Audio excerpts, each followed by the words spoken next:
દર વર્ષે ડિસેમ્બર મહિનામાં સુરતમાં અનોખો લગ્ન પ્રસંગ યોજાય છે। આ લગ્ન પ્રસંગ એટલે પિતાની છત્ર છાયા ગુમાવી ચૂકેલી દીકરીઓના સમૂહમાં પણ ધામધૂમથી લગ્ન। એના યજમાન હોય છે સુરતનું સેવાભાવી એવું પીપી સવાણી પરિવાર।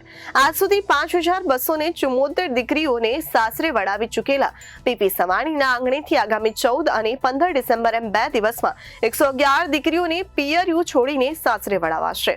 વિવાહ 5 ફેરાના સંબંધ ભાવના લાગણીના વાવેતર સંવેદના એક દીકરી દિલનો દીવો પારેવડી લાડકડી પાનેતર ચુંદડી મહિયરની દીકરી જગત જનની માવતર અને હવે પિયરિયું જેવા નામે યોજાતા લગ્ન સમારોહ અનેક રીતે અનોખો હોય છે। ત્યારે પીપી સવાણી પરિવારના મહેશભાઈ સવાણી અત્યાર સુધીમાં પિતાની છત્ર છાયા ગુમાવી ચૂકેલી હજારો દીકરીઓના પાલક પિતા બની ચૂક્યા છે। પીપી સવાણી પરિવાર દ્વારા આજ સુધી લગભગ 5274 દીકરીઓનું કર્યાવર સાથે કન્યાદાન કરવામાં આવ્યું છે। છેલ્લા એક દાયકાથી અવિરત પ્રજ્વલિત થયેલ આ સેવાયજ્ઞ થકી અનેકને પ્રેરણા મળી રહી છે। ત્યારે આ પ્રકારના અનેક લગ્ન સમારોહમાં સમગ્ર ગુજરાત અને બીજા રાજ્યમાં પણ યોજાઈ રહ્યા છે।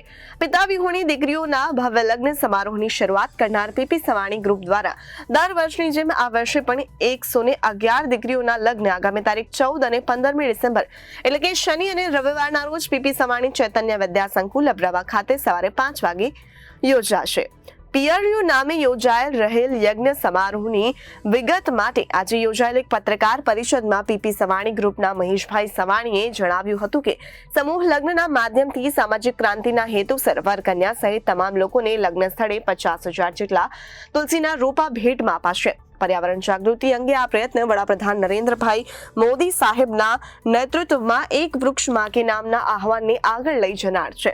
ત્યારે સમગ્ર આ સમૂહ લગ્ન પ્રસંગે સમગ્ર ગુજરાતમાંથી મોરારી બાપુ સહિત 40 જેટલા સંતો પધારશે અને નવ દંપતીને આશીર્વાદ આપશે। તેમજ રાજ્યના મુખ્યમંત્રી ભૂપેન્દ્રભાઈ પટેલ, કેન્દ્રીય મંત્રી પ્રદેશ ભાજપ અધ્યક્ષ CR પાટીલ સહિત અનેક રાજકીય આગેવાનોની પણ ઉપસ્થિત રહેશે।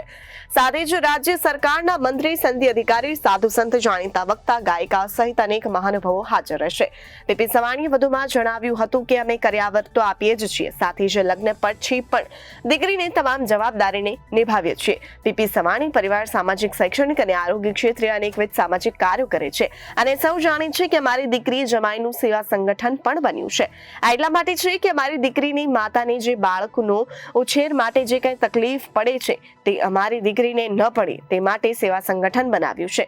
ઈશ્વર નહીં કરે કે કોઈ દીકરી વિધવા થાય અથવા તો આ સંગઠન તેને આર્થિક સહાય કરે છે, સાથે જ એના બાળકની શિક્ષણ અને આરોગ્યની તમામ જવાબદારી પણ નિભાવે છે। આવી દીકરીઓની બાળક ગ્રેજ્યુએટ થાય ત્યાં સુધીની જવાબદારી સેવા સંગઠન ઉપાડશે। દીકરીની કોઈ પણ પ્રકારની આર્થિક જરૂરિયાત માટે પણ સેવા સંગઠન પ્રતિબદ્ધ છે। પિયરિયું લગ્ન સમારોહમાં ગુજરાત, મહારાષ્ટ્ર, બંગાળ, ઉત્તર પ્રદેશની દીકરીઓ છે।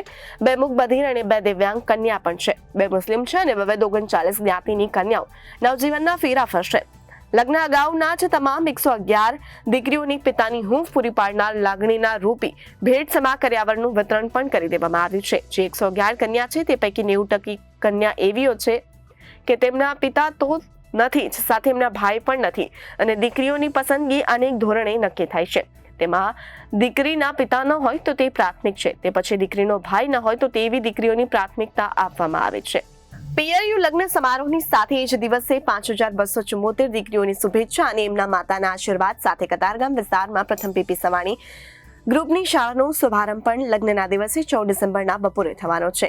પીપી સવાણી ગ્રુપના પરંપરાગત મૂલ્યનિષ્ઠ અને ગુણવત્તાસભર શિક્ષણનો લાભ હવે કતારગામ વિસ્તારના વિદ્યાર્થીઓને પણ મળતો થશે।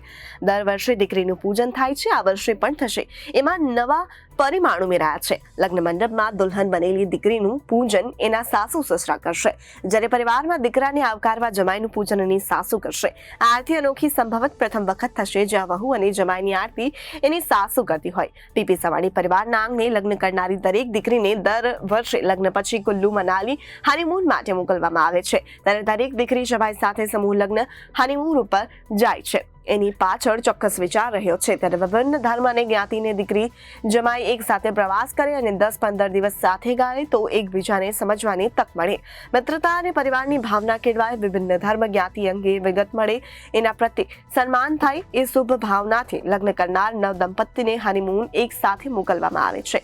એ જ ક્રમે લગ્નથી જોડાયેલ બંને પરિવારની માતા પણ એકબીજાને સમજે, એકબીજાનો આદર કરે, કુટુંબ ભાવના જાગે। તે લગ્ન પછી દીકરા જમાઈની માતા પિતા એટલે કે બંને વેવાણને સાથે આ વર્ષે અયોધ્યા, વારાણસી, પ્રયાગરાજ, સ્વામિનારાયણ છપૈયાની ધાર્મિક યાત્રાએ જશે। પીપી સવાણી પરિવાર આ સમગ્ર પ્રવાસનું આયોજન કરશે અને ખર્ચ પણ ઉપાડશે। લગ્ન સમારોહમાં દરમિયાન મહેંદી, બ્યુટી પાર્લર, મંડપ, સંગીત, લાઇટ, પાર્કિંગ, ભોજન, સિક્યોરિટીથી લઈને મહેમાનની સુધીની અનેક વ્યવસ્થા બહુ આયોજન માંગતી હોય છે। એ જ રીતે લગ્ન પછી શિક્ષણ, સ્વાસ્થ્ય સેવા દીકરીની મળતી રહે તે સ્વાસ્થ્ય વ્યવસ્થા સાથે અનેક લોકો પીપી સવાણી પરિવારને મદદરૂપ થતા હોય છે। આવા મદદરૂપ થતા અનેક લોકોનું પ્રતિકાત્મક ઋણ સ્વીકારીને એમના પરિવારનું સન્માન કરાશે। પિયરિયું લગ્ન સમારોહને પ્રતિષ્ઠિત ગોલ્ડન બુક ઓફ રેકોર્ડ્સમાં સ્થાન મળવાની સંપૂર્ણ સંભાવના છે। એક જ પિતા એટલે કે મહેશભાઈ સવાણી 5274 દીકરીઓનું કન્યાદાન કરનાર એકમાત્ર પિતા તરીકે નોંધાશે। એક જ સમયે એક જ કાર્યક્રમમાં 50,000 તુલસીના છોડ સામાજિક સંદેશ સાથે વિતરિત કરવાનો એક નવો રેકોર્ડ બનશે। તો લગ્ન સમારોહમાં 370 ફૂટ લાંબુ તોરણ પણ સૌથી લાંબુ બનવાનું છે। આ ત્રણેય રેકોર્ડ માટે ગોલ્ડન બુક ઓફ રેકોર્ડની ટીમ 14 તારીખે હાજર રહેશે અને સર્ટિફિકેટ એનાયત કરશે। પીપી સવાણી પરિવાર આયોજિત પિયરિયુ લગ્નોત્સવ તારીખ 14 અને 15 ડિસેમ્બર શનિવાર અને રવિવારના રોજ રાખેલી છે। આવતીકાલે એટલે કે 12/12 ત્યારે મહેંદી રસમ પ્રોગ્રામ રાખવામાં આવ્યો છે। આ વખતના લગ્નોત્સવની સાથે પીપી સવાણી પરિવાર અત્યાર સુધીમાં 5274 દીકરીઓને સાસરે વળાવી ચૂકેલી છે।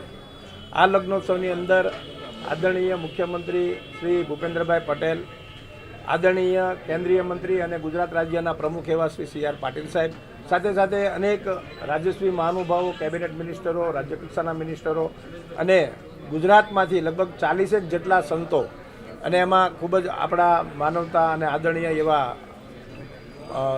શ્રી મોરારી બાપુ પણ પધારવાના છે। અને આવતીકાલના મહેંદી પ્રસંગની અંદર સુરતના commissioner Shri શાલિનીબેન Agarwal, DDO Shri Goyal madam અને IPS ઓફિસરો હેતલબેન, અનિતાબેન, ભક્તિબેન ઠાકર તમામ લોકો પધારવાના છે।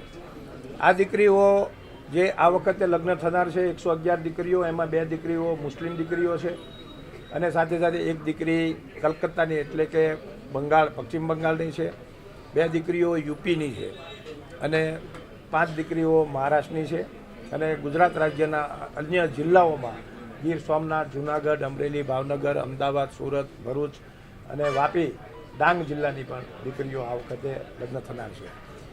આ વખતની 111 દીકરીઓમાં મહદઅંશે 90% દીકરીઓ એવી છે કે જેને પપ્પા તો નથી જ, સાથે સાથે ભાઈની પણ છત્રછાયા નથી, એવી દીકરીઓના લગ્ન થનાર છે। અને લગ્ન પછી દીકરીઓને તેમના લગ્ન જીવન સુખરૂપ રીતે પસાર થાય તે આશયથી એમના દીકરીઓના મમ્મીઓ અને જમાઈના મમ્મીઓને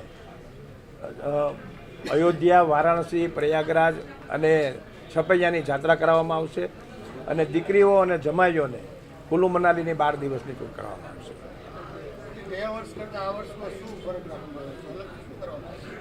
લગ્ન જીવન, લગ્ન પ્રસંગ તો સરખો જ હોય, પણ અમારો લગ્ન જે પ્રસંગ હોય છે એ સમૂહ લગ્ન નથી હોતો, કારણ કે આ દીકરીઓનું ધ્યાન, એક પપ્પાની જવાબદારી આ દીકરીઓના લગ્ન સુધી જ નહીં પણ આજીવન જવાબદારી હોતી હોય છે। અમારું સેવા સંગઠન, દીકરીઓ અને જમાઈઓનું બનેલું અમારું સેવા સંગઠન, આ દીકરીઓની કેર હું જીવું ત્યાં સુધી નહીં પણ દીકરી જીવે ત્યાં સુધીની અમારી જવાબદારી હોતી હોય છે। આ પિયરિયા લગ્નોત્સવની અંદર 3 golden book of world record થવા જનાર છે। એમાં સૌથી પ્રથમ તો 370 ફૂટ લાંબુ એક તોરણ બને, એ પણ એક રેકોર્ડ બનશે। આ લગ્નોત્સવની અંદર તમામ લોકોને, આવનાર જાનૈયાઓ, માંડવિયાઓ, મહેમાનો સાથે તમામ કાર્યકર્તાઓને એક તુલસીનો છોડ આપવામાં આવશે, તે પણ એક રેકોર્ડ બનશે। અને સાથે સાથે golden book of world record એક નવો રેકોર્ડ કે એક જ પપ્પા દ્વારા, એક જ પિતા દ્વારા જે જવાબદારી સહિત દીકરીઓને ભણાવે તે 5274 દીકરીઓને એક જ વ્યક્તિ ભણાવે અને પપ્પાની જવાબદારી લે તેવો પણ એક રેકોર્ડ થનાર છે। Reporter Arvind Rathod, Janadesh news, Surat.